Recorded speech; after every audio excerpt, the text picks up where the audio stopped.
Hi, I'm Coy Jandreau, and welcome to DC High Volume Batman.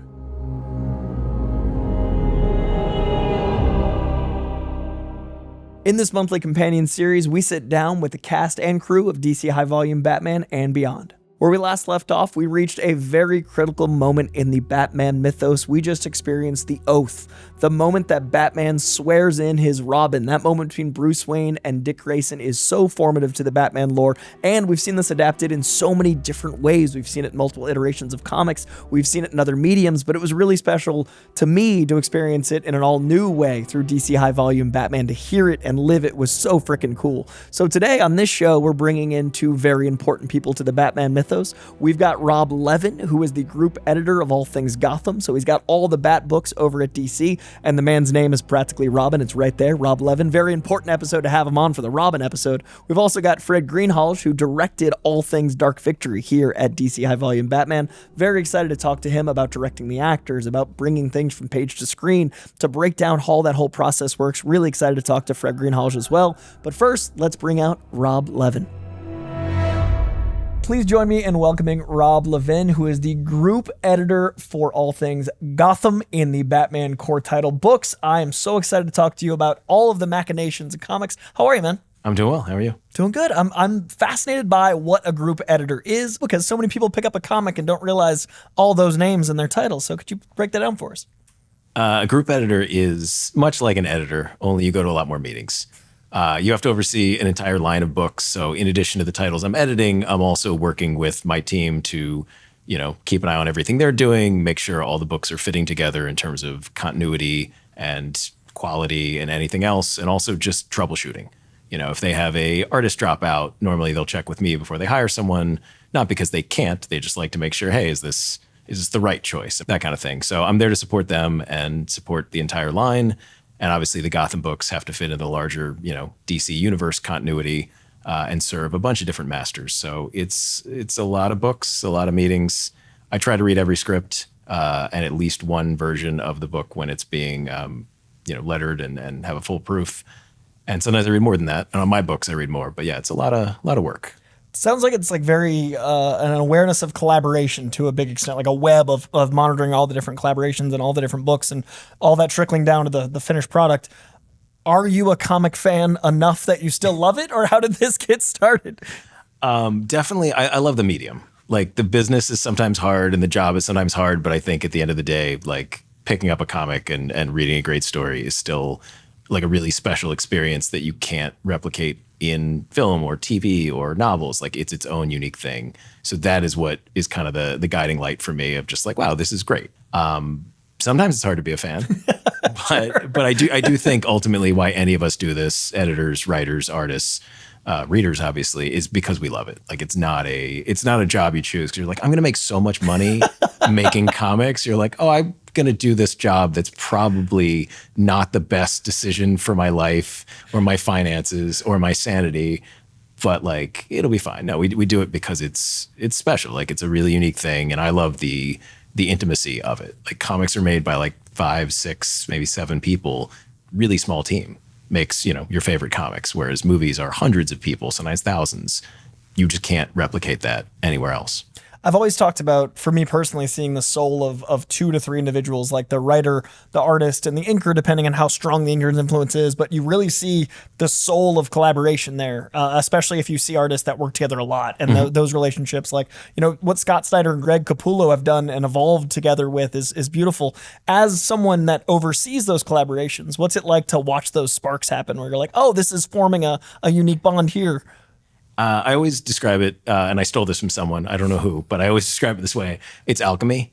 Like, it is just, you put these pieces together, and when it works, it's amazing. And sometimes something that should work on paper doesn't, and you're like, how did that go wrong? If 1 + 1 is 2. Right, but sometimes you don't know, right? You'll be like, well, this colorist is no longer available. Let's try this person over, this artist. And sometimes it's amazing. You're like, I can't believe I was right about that. And that really is what it is. Like, you put pieces together, you hope for the best, and you don't know until it's there, but the proof is in the pudding. It's really cool, though. When you get to work with a team that either has worked together a bunch or is just, coming into their own, it feels awesome. Like, my favorite books are the ones where I don't have to do anything, not because I'm lazy, but because they make me look good. You work with Scott and Greg, everybody's going to say, oh, it's a great book. you don't really get to take a lot of credit for that. But it's an amazing thing to work with, all of these creators and just see them, find their rhythms, whether it's on a book or taking themselves to a new level. It's awesome. I feel like passion, as you mentioned, is such an integral part of loving comics, being in this industry. You're not, hey, Mom, I'm going to be a group editor. It's a tricky thing She says, what does that mean? I'll watch this video and explain group editor.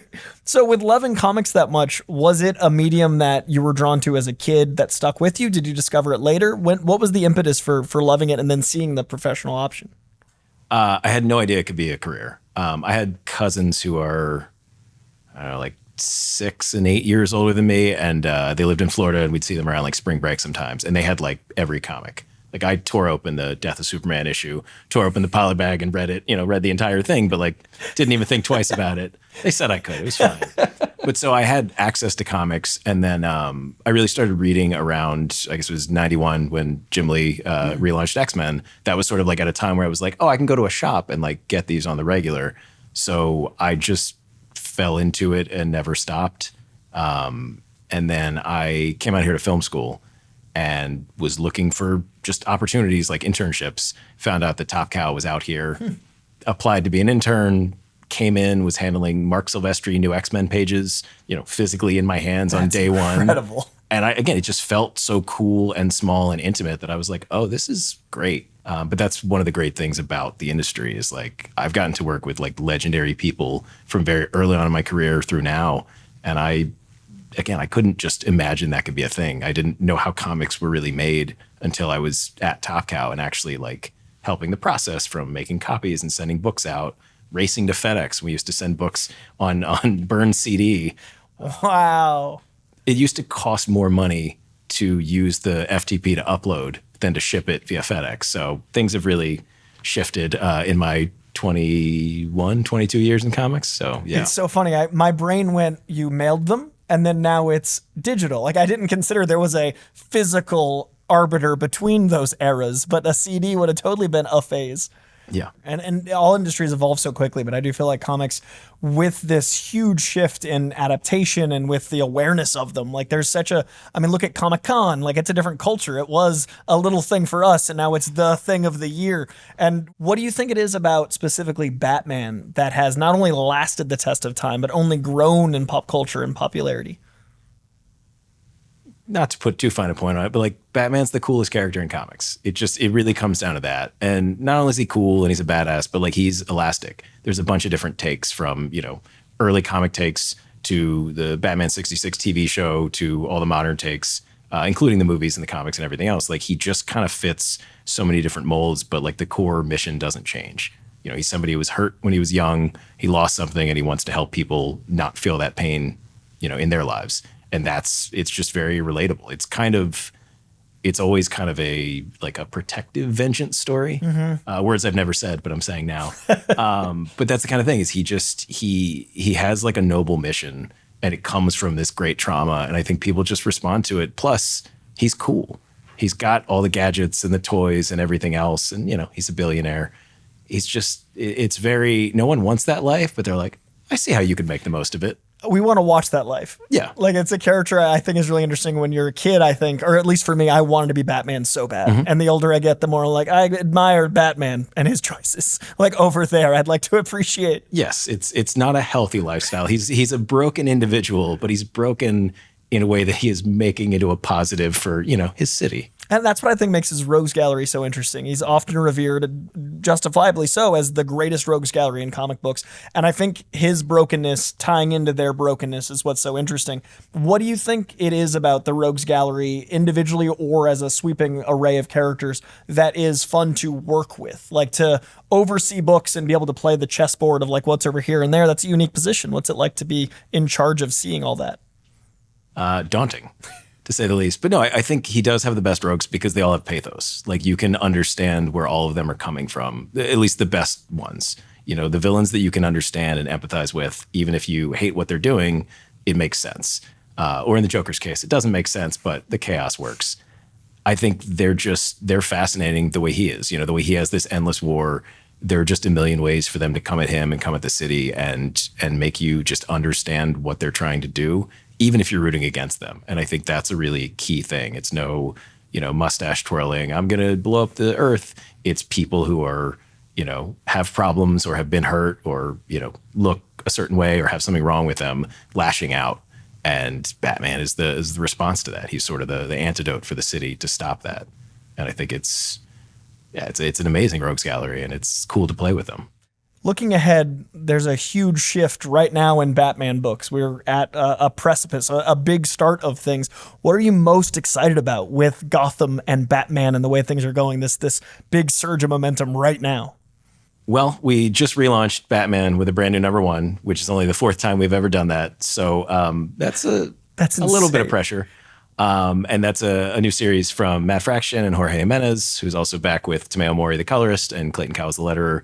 And that's, trying to push Batman in a new direction that is both faithful to everything that's come before, but also, carving out its own niche. So we've got him in he's got blue back in the costume. So we've got some color. The city, we're taking a much different look at it in terms of the color and it's just brighter. It'll be recognizable, but reinvented. And I think the way we're approaching Batman is the same way, where this is the character, all of his backstory and trauma are there, but we're really looking at it in a way that I think pushes the character forward and does some new things that we really haven't seen, I hope ever, but certainly in a long time. And I'm really excited about where that book is going. And the entire line, all the Gotham books relaunched in September, not with #1s, but with the idea that all the timeline is caught up to itself. We're all on the other side of Hush 2. So it's a great jumping on point where you can read any of those books, dive in, whether you want to read the whole line, individual character, just a Batman book. We also got Detective and Batman and Robin and Harley and Poison Ivy and on and on and on. We have many books. We're really excited about where everything's going. And I hope readers are going to keep feeling that way for a while. So you mentioned a different Gotham, a different feel and a brightness even. And I'm curious what that feels like, because Batman usually very consciously is not a day-lit character. So what does that Gotham feel like? Part of it is really figuring out how the city works. I know there's been, a map in the past. We've gone in, we built a new map internally, and we've really tried to figure out, where does everything function? How does this city relate to itself? And some of that is also giving Jorge the opportunity to really reinvent things. So it's not a Gotham you won't recognize. It still feels like Gotham, but it's not going to be, exactly the same color palette. It's not going to be, all nighttime, all danger. It's also not going to be, the city is under siege and someone's going to blow it up. It's very much like everybody says the city is a character. And I do think Gotham is actually that in all Batman stories. Like, you take Batman out of Gotham, doesn't quite feel like a Batman story. Yeah. And so I think what we really wanted to do is take Gotham and just, kind of look at it slightly differently and make some small tweaks. Like, it is, like I said, very recognizable, but we wanted to give Jorge the opportunity to put his stamp on it and really, set the tone for hopefully the next, 10, 20, 30 years, the way that so many artists that preceded him did, and just make it vibrant and alive and I think interesting. Like, make it feel fresh without completely destroying it and building it back up. Like, it is the city but seen through a new lens. Two things really stood out from what you just said. One, that there's only been 4 #1s in 80 years of Batman. That is a near impossibility in comic books. That's such an impressive feat. What was it to find out that was coming? Just for you personally, knowing how much you oversee, knowing what it is to be a group editor, seeing all that and going like, okay, gonna be spearheading the 4th time this has ever happened. It's I'm on Batman. It's a lot of pressure. Like, I'm not gonna lie. It is the kind of thing where it's daunting. I'm still daunted, as you can maybe tell. But I couldn't be happier with the team. Jorge, I worked with on Justice League my first time around at DC, and he's been on Batman for a few years now. Came off for Hush 2 and is back, and he is just I think the definitive modern day Batman artist, and is pushing himself further and further with every issue, as is Tomeo on the colors. Like, it won't look like what he was doing with Chip or what they were doing with James before that. It's really. It's the next level for both those guys. But yeah, I feel like I'm just thinking about being daunted and hoping that, as more issues come out, people aren't just like, yeah, we're done with that. I hope we're getting another, 85, 86 years of Batman on the backs of what we're doing now. I also just hit me that, measuring continuity and measuring all these timelines and pacing, and I read every Bat book. I adore what's happening with Poison Ivy, and I love what Batman and Robin is and how that relationship with Batman and that Robin feels different than Batman and this Robin. All the books feel much like going to a spinner rack and choosing your own adventure, your tone of book.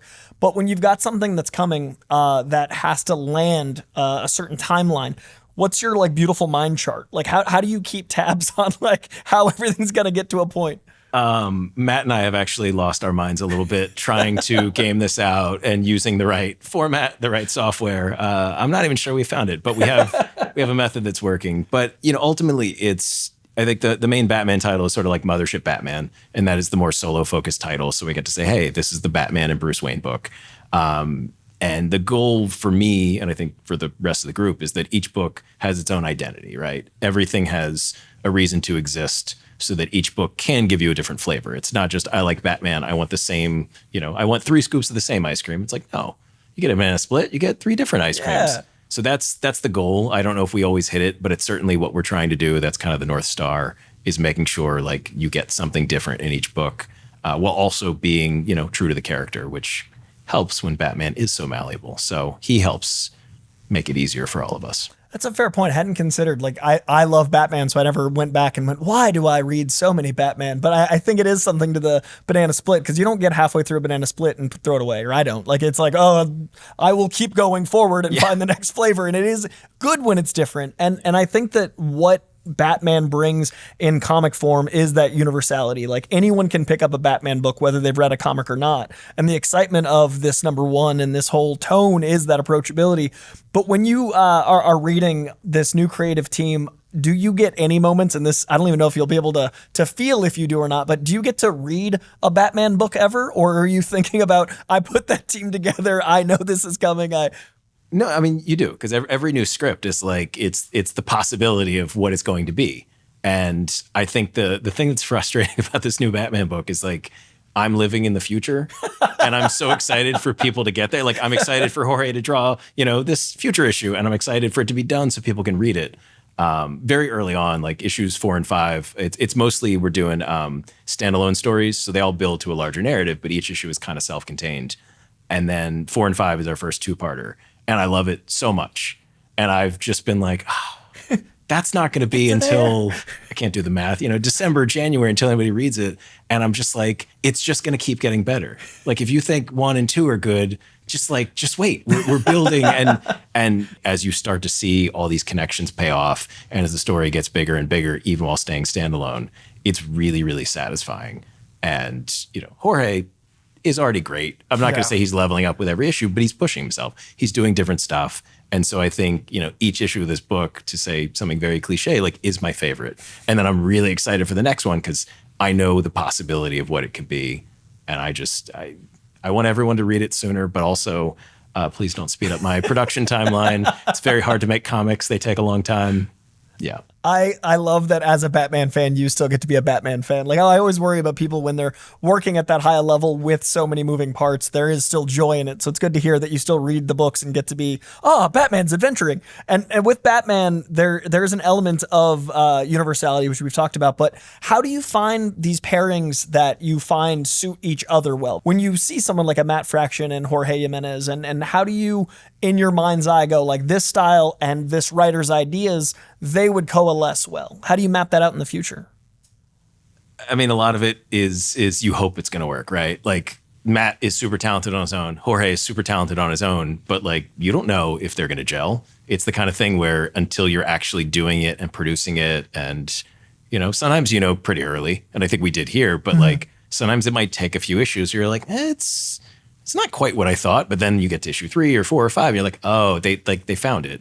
And some of that is the alchemy, and some of that is also people learning to work with each other. Because a writer writes a script, ideally thinking about the artist in mind, and the artist interprets it. But in seeing that interpretation, hopefully the writer is then going, oh, I see what I need to do to like play into this strength or avoid this weakness or whatever it is. Those guys don't really have a lot of weaknesses, so this makes my job a lot easier. But I think a lot of it is adaptability on both sides, and trying to say, okay, as a writer, I want to tell this story. But like a comic script it's a terrible document. Even the best written comic scripts, they're not comics. They're blueprints for a thing. The artist brings so much to the table, And the choices they make inform whether your brilliant script is actually brilliant or did it make a bad comic with wrong choices.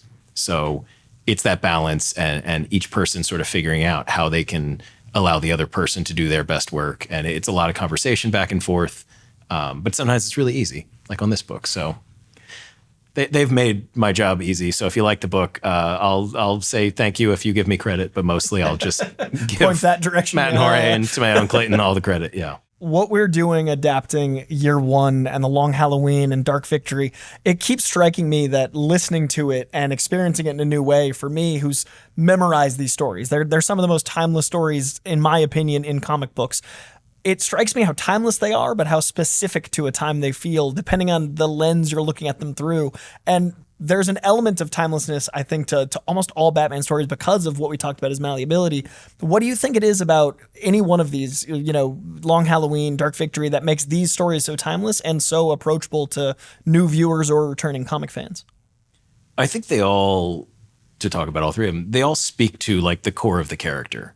And I think, they don't require any prior knowledge. They just are, do you want to understand what Batman's about? You could read any of them. Doesn't matter in what order. You could just check it out and be like, I understand who this guy is. And I think Year One is a really great example of that by being an early Batman story. Is you go from this guy who's, been out in the world training for years, putting on a bat costume and fighting crime in like a terribly crime-ridden city. And you see him fail and you see him succeed and you see how he operates and how he changes his approach. Like that is just, Batman doesn't have superpowers, as we all know. He has money and training, and that's it. And that's a book where he just has to say, like, I have to use all my training to, like, not die out there so I can do my mission, which is to help people from getting hurt, to clean up the city. And I think that's extremely relatable, even if you or I aren't going to put on a costume or just fight crime in general, costume or not. It's just like, oh, this guy's really doing this. And he's not perfect, and he has weaknesses and vulnerabilities. And yet he overcomes. Like that's sort of the great strength of Batman is even without any of the powers, any of the get out of jail free cards, he just keeps going and he finds a way to win and to, help people and stop bad things from happening. Last question for you. I love that Dark Victory is approachable, but also a legacy book. Like you can go the journey we've been on where it's the third act of this ongoing story, but it also could be something you just find your way into. Being someone that is so versed in all things Batman, if someone's never been in a comic book store and they've just gone on this journey with us, any advice, any books, or any telltale ways into comics you'd recommend people check out, or anything in specific? On the books front, not to toot, Jeph Loeb's horn, but obviously there's the Catwoman When in Rome series and Batman, The Long Halloween, The Last Halloween, which is the final story in the Long Halloween saga, is a great starting point, but also Hush that he did with Jim Lee. Obviously, we did a sequel to that, Hush 2, some people may have heard of, but Hush is a real gateway drug for a lot of people because it's a great Batman story. It features the entire Rogues Gallery, most, if not all of the Bat family at the time. It's a real, like, you want to just get a taste of everything Batman. It's an excellent book, and obviously it's beautiful and super well written and relevant since we did a sequel. Sure. Those are definitely some books you can start with, but I think, really any of the Batman number ones, the Scott Snyder and Greg Capullo New 52 version, the Tom King and David Finch Rebirth, even the start of James's run, which I can't tell you the issue number offhand, 88 maybe, 85, 86. Sounds right, 86? Yeah, like I think there is a way to read those as if they're number ones, but the number ones are just easier to find. But if you're looking for books, Volume 1 by James Tynion and Jorge Jimenez and Guillaume March and all the other artists on that book. But how to find comics is really just, go to the shops. I think a lot of people, even if they have access to comic shops, they think there's something really like there's a huge barrier to entry or no one's going to, help them when they get to the store. Most shops actually want to help people. They want to, give you a reading experience you like, but also convert you into a customer that's going to come back and say, hey, I really liked this book. What else do you have? And they'll be more than happy to recommend. Like, I'm sure from doing what you do. So happy. The best thing in the world is somebody says, hey, I want to read more comics. You say, oh, start with this. And they come back to you more excited than when they first asked. Yeah. And they say, what else you got? And you see like it's in them now. Like that they're moment's alive. so special. And I think you can get that from comic shops. And so it's just go to the shop and say, hey, I read this or I listened to this. What else do you have? And I think you'll be able to get a ton of recommendations and hopefully become a lifelong comics reader. I love the books you're putting out, man. I know you don't take too much credit for them, but overseeing the, so many varied tones and collaborations and the nature of all these books and the consistency of what you're doing is so impressive, and I really appreciate it, man. Thank you. I'd like to thank Rob Levin for joining us today. It was fascinating to hear what a group editor does, how many books he oversees, what it is to look at all of Gotham. Now let's bring out another man who had to look at all of Gotham with Dark Victory, our director, Fred Greenhalgh. Today we're sitting down with Fred Greenhalgh, the director and co-writer of DC High Volume Batman. You know him for Harley Quinn and Joker, for X-Files, Cold Cases, for Lock and Key. So much great work. How are you, man? I am having a great time. I love what I do so much, as you can hear in some of the work, and love talking about it. And I love all the stuff you do, Coy, on this and the other DC podcast. So what a fun thing we get to do. Dude, we get to talk nerd stuff for a living and make nerd stuff for a living. It is so special that all roads led. I remember hiding my Batman t-shirts, and now it's this era. How did you get started in audio? But I want to get to nerd stuff after, but audio, you are so honed in. You're like a legend in the audio space. How did that get started?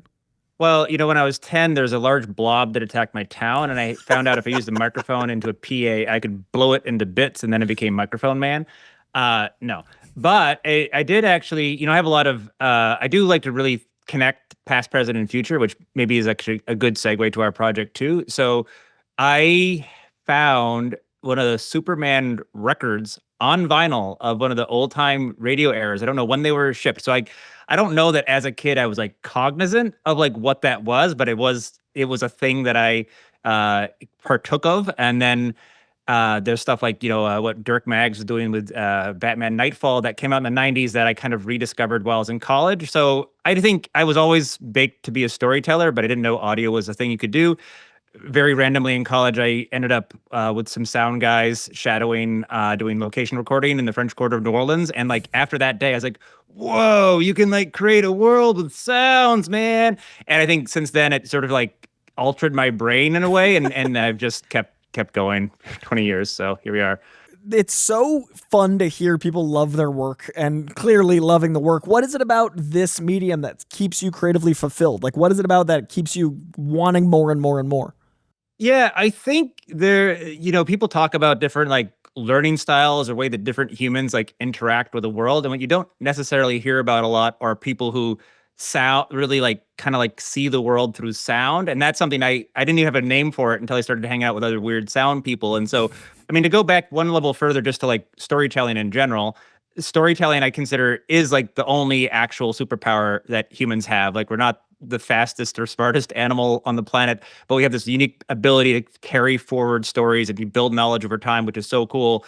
And I think for me, then connected with how does sound work and how, because I really truly believe on the kind of the physiological level it affects us, and music is so important to human culture. And so I think there's just so much that's possible. Nothing ever feels like it's always new, because there's even having done this now for 20 years this May, it's really feels like we're just getting going. We're still discovering new stuff. There's new technology to play with. There's new ways of approaching things. And when you hear a listener, someone who's I really was transported into this world through sound effects, you're just that is such a cool thing.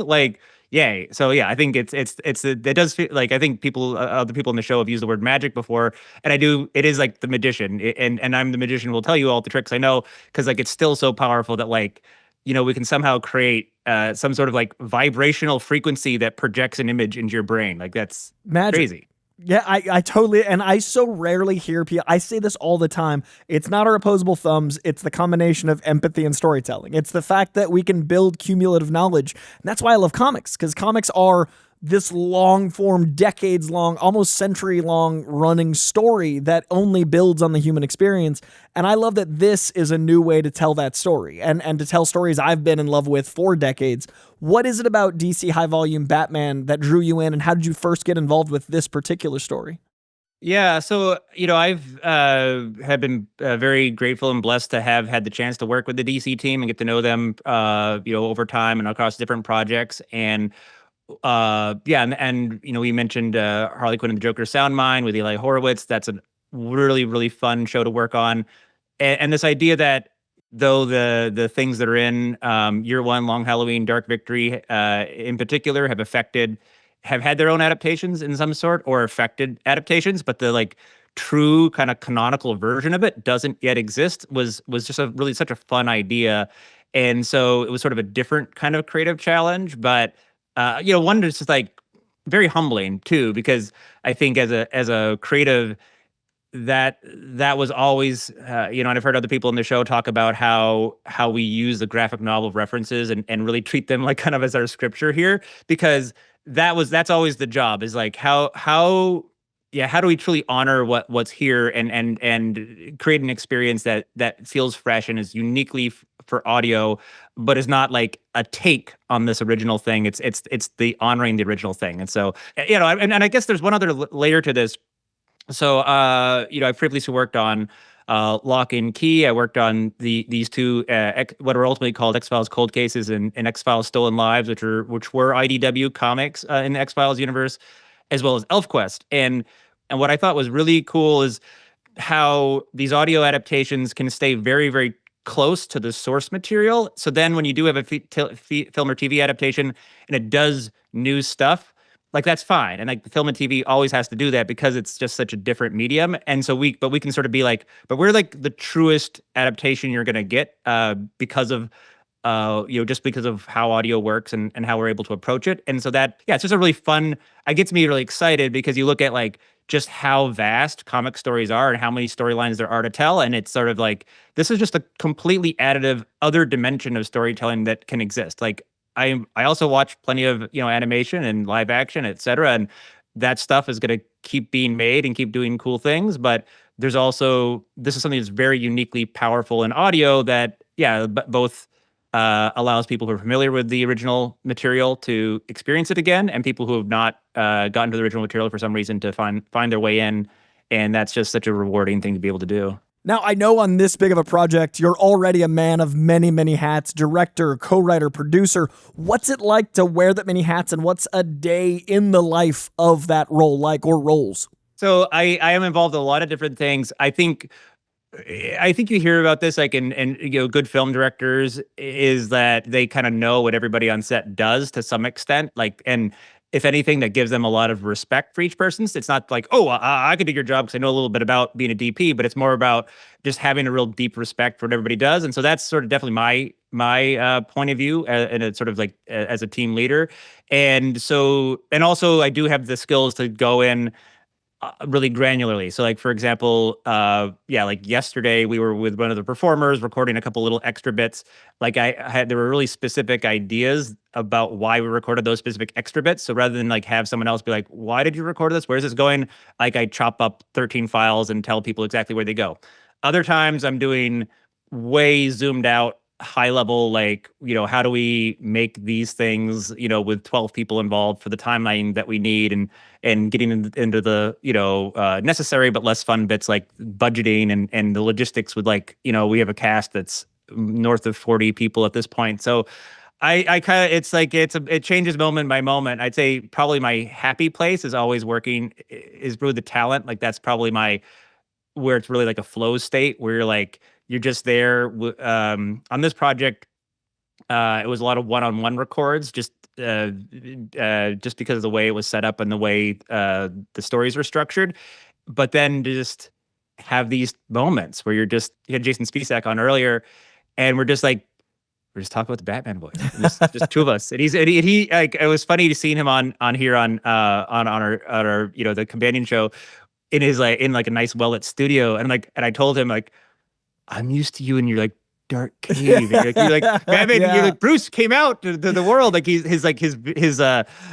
creative space where he does his voiceovers is very, very moody. And I'm just used to us. And it's it's also really fun. Like sometimes we have the cameras on. Other times it's nice to have cameras off when we do a lot of these directing sessions over Zoom. Because when you're just hearing the voice, you don't get distracted by this other stuff. You're really just listening. Like, what is your voice communicating?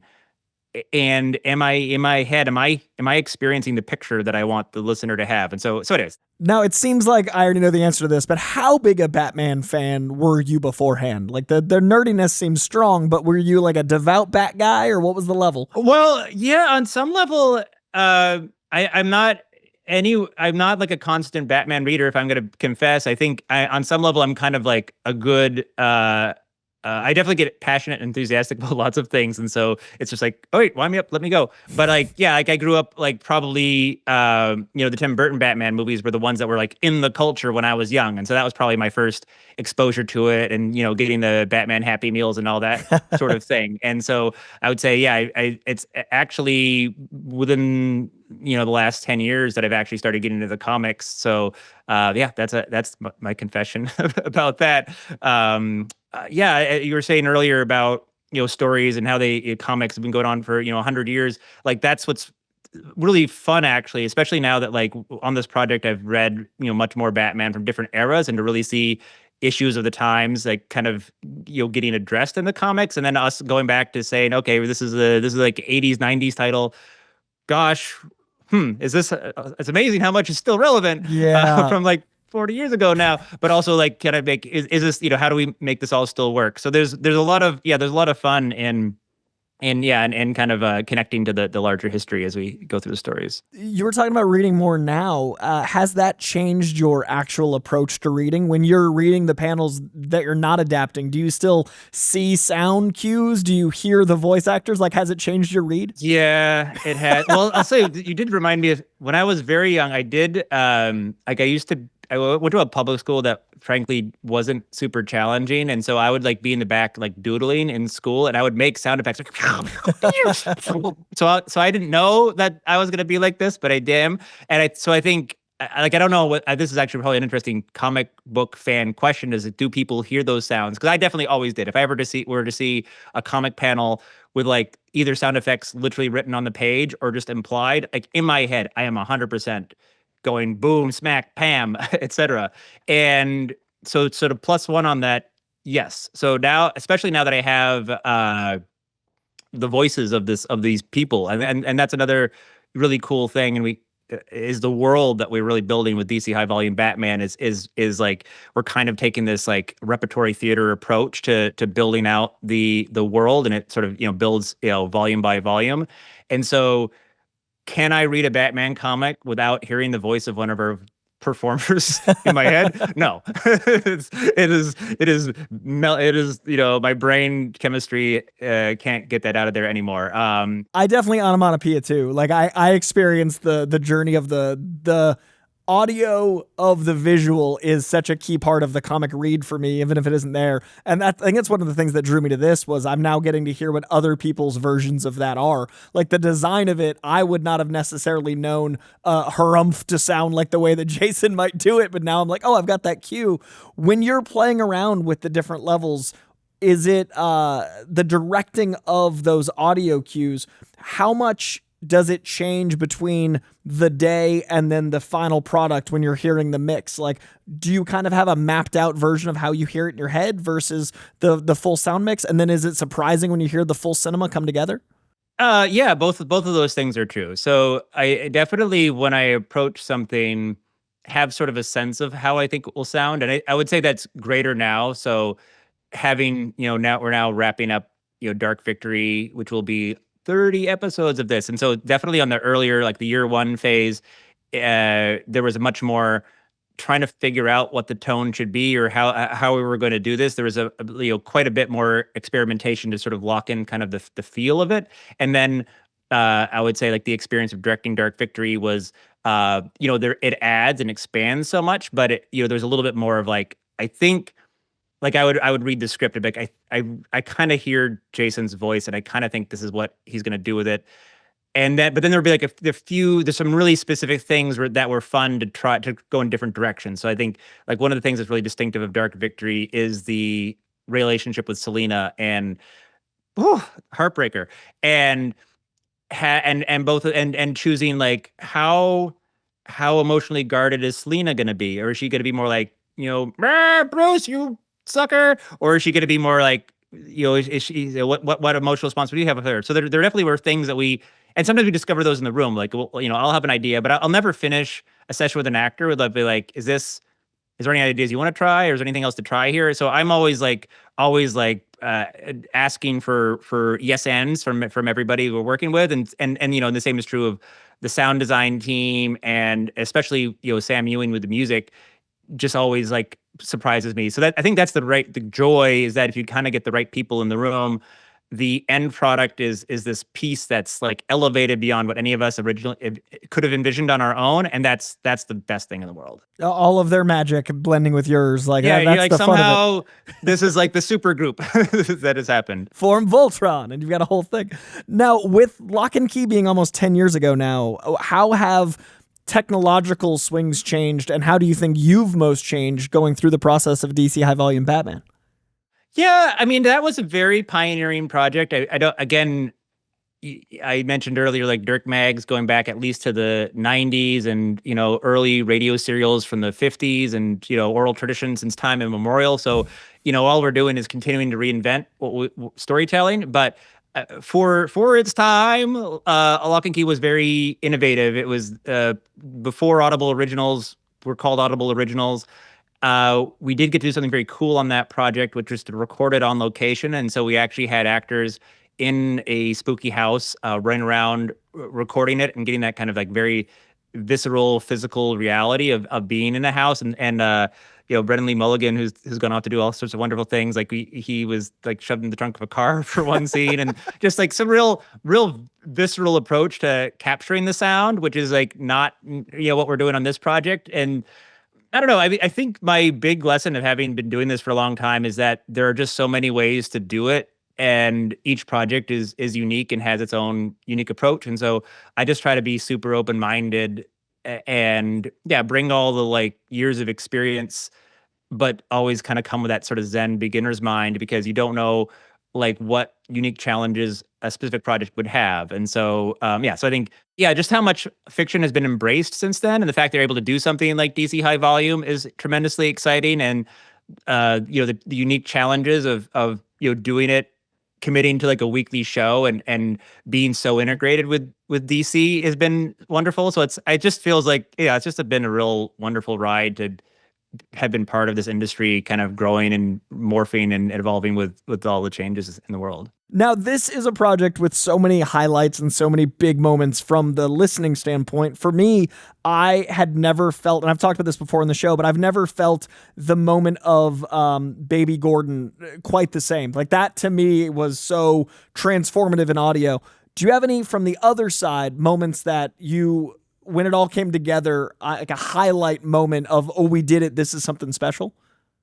The I Believe in Batman at the end of Long Halloween is one of my favorite moments, because it's like, I mean, even just the evolution of, Bruce's journey from I shall become a bat to I believe in Batman, and then how, Batman can't be alone by the end of Dark Victory, like to kind of to sort of live in the psychology of like being cognizant that you're creating a mythology around you is so cool. And to sort of, I think those moments work because it's not just like that moment. It's like that you've been listening to this thing and building this world, and all these things have happened for like that 10-second scene. And it's sort of like that scene is sort of like a capstone. So those are, I think those two. And where in Dark Victory, I don't know. I mean, I think the last scene with Dick Grayson / Robin is pretty profound. So yeah, I think, they each of these really speak to each other. It's a really cool, if you want to call it a trilogy, a really great opening, salvo of what this world can all be about. I agree. And the build is strong. Like you get different themes and elements, but they do feel cumulative. Well, I have to thank the editors at DC. They have put in so much thought into that, because a lot of it is, the cohesion of the stories and how the stories interrelate and how they build on each other in really satisfying ways is a really big part of that. In that same vein, what would you want folks that are new or veterans of Batman to get out of this 3-story journey? Like what themes or morals or elements do you hope people take away from DCI Volume Batman? Yeah, well, one thing, I mean, we live in a world where like not all the problems are fixed. And it's interesting, I think at the end of the day, like, yes, Bruce Wayne is a billionaire and he has all these things going for him, but he's a guy who decided that, the world's kind of screwed up. I need to do something about it. And like, especially in the story of Year One, that's sort of the story of Gordon too. And Gordon is, not a guy without his own moral failings. And the way that they're treated with such humanity and, I don't know. I find it very, very inspiring because I think that's, whatever way we are ourselves out in the world and dealing with the world's problems, to be like, hey, it's not to say that there isn't a Batman out in the real world, but I'm the Batman. I'm the or the Batgirl or whatever you want to be. But someone has to, if you're not comfortable like with what's going on in the world, you shouldn't be waiting around for someone else to like don the cape. Like you got to put that cape on yourself. And so in a weird way, I find it very inspiring actually to like be like, okay, I didn't like what happened to my parents and I got to do something about it. And I got to have a bunch of cool toys to do it. But it's like that there's a real, and then like the way he sort of adopts the city over time. And it's just a really, it's, I don't know, very inspiring material, actually. I totally agree. And I really think the variations of Batman show how, like, absolute Batman right now, like it's a Batman without the billions. And Scott Snyder's writing a take that you can go like, all right, take that away. He's still Batman. And I think there's an integrity to the character that is so interesting that you can be so flexible with him. But in the medium of audio, DC High Volume Batman and Beyond, where do you see things going since you've got such a 20-year experience in May, you said? That journey, where do you see things going next, and how do you see things evolving? Yeah, I mean, I hope this is a excellent roadmap, and I, applaud everybody at DC because it takes a village or maybe a small city to make one of these and to have people really truly believe in this concept to build it out as big as we have. I think if you're anyone with any cool stories out there, you should be looking at DC High Volume and saying, why aren't we doing that? Because it's, I think, the podcasting space, I listen to plenty of talk podcasts myself, but there's a lot of talk podcasts out there.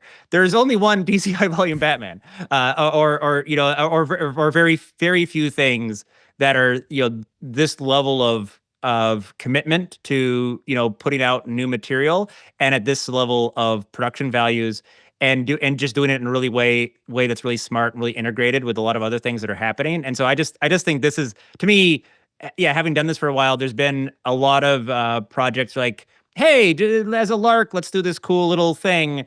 But I didn't really feel like it was building like the infrastructure to like really be like, but you could do this for every superhero. You could do this for all sorts of like this really, to me, this is like, this is what the future looks like is more things like DC High Volume Batman. Yeah, I agree. I'd love to see more fiction. I'd love to see more of these stories. I'd love to experience it because this has been so special and in large part thanks to your work, man. So thank you so much for loving on this character. Thank you for being someone who experiences the world through audio to bring to us, and the work all shows here. It's beautiful. I really appreciate it.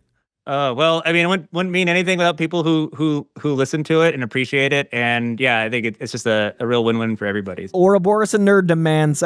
We're just making art.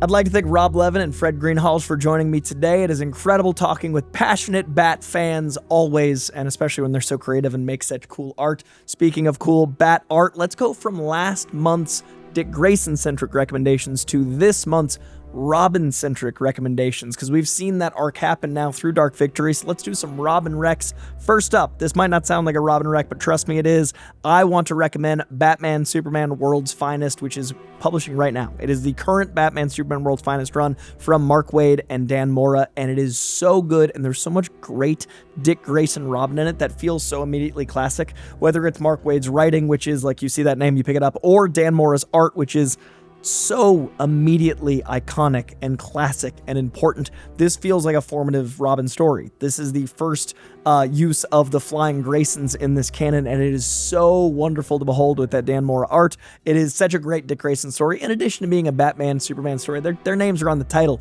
but this Robin stuff, really good. Check out, highly recommend it. Also, check out Robin Year One. Chuck Dixon is another name like Mark Waid, where if you see Chuck Dixon, you get that book. Pick up Robin Year One. To this day, some of the most iconic visuals of what I see Dick Grayson Robin as. That yellow cape in this book is still how I see Dick Grayson Robin when I picture any era of the character. So highly recommend Chuck Dixon's Robin Year One, as well as Mark Waid and Dan Mora's Batman Superman World's Finest. You can get both of those books on the DC Universe Infinite app, which is DC's online comic book catalog. Tens of thousands of comic books, all incredible. So much great DC stuff, lots and lots of Robin, but so much to explore on the DC Universe Infinite app. But also, if you want to be your Robin to your neighborhood, and you want to support the Batman of your neighborhood. It's a thin metaphor, but that Batman is your local comic shop. They're fighting for justice and vengeance, and they're doing their best day in and day out. They are the probably more altruistic vigilantes of the neighborhood. Go be Robin. Support them. Go to your local comic shop. Help them out. Be a sidekick to your community by buying some comics, and you might find me there. I love going to local comic shops. Anytime I travel, the moment I land, I hotel and I look around, and if it's in like 5 miles, I'm going to that shop, and then I walk back reading comics. So find me at your local comic shop. And if you can't find me at your local comic shop because I'm not there that day, I hope I'm there. But if I'm not there, please find me online at Coy Jandreau on YouTube, on Instagram, on TikTok, on far too many apps. Frankly, it's exhausting. But I would prefer to meet you at a con or a comic store, but if you can't find me, hunt me down online, message me, let's talk comic books. Please find me there. And this might conclude this batch of DC High Volume Batman interviews, but keep a keen ear peeled for more of this voice that you've heard right here on DC High Volume Batman in a different way. A little future Easter egg. And when you hear it, when you find it, send me a message on the aforementioned social medias. Thank you. I really appreciate you guys being here for this journey. I will see you very soon somewhere, and you'll hear me somewhere. I'd say I'd hear you, but that'd be creepy. But yes, find me on the internet. Much appreciated. Thank you for listening, and thank you as always to Comic Books for existing. Thank you for joining us in this special episode of DC High Volume Batman. Executive producers for Realm, Carly Miliori and Roshan Singh Sambi. Executive producers for DC, Mike Pallotta and Victor Diaz. Producer, Adam Boffa. Technical director, Insung Huang. Engineers, Jason Gambrell and Echo Mountain. Hosted by me, Coy Jandreau. Special thanks to Fred Greenhalgh, Kaylin West, Olivia DeRienzo, Sam Ewing, and to Comic Books for Existing.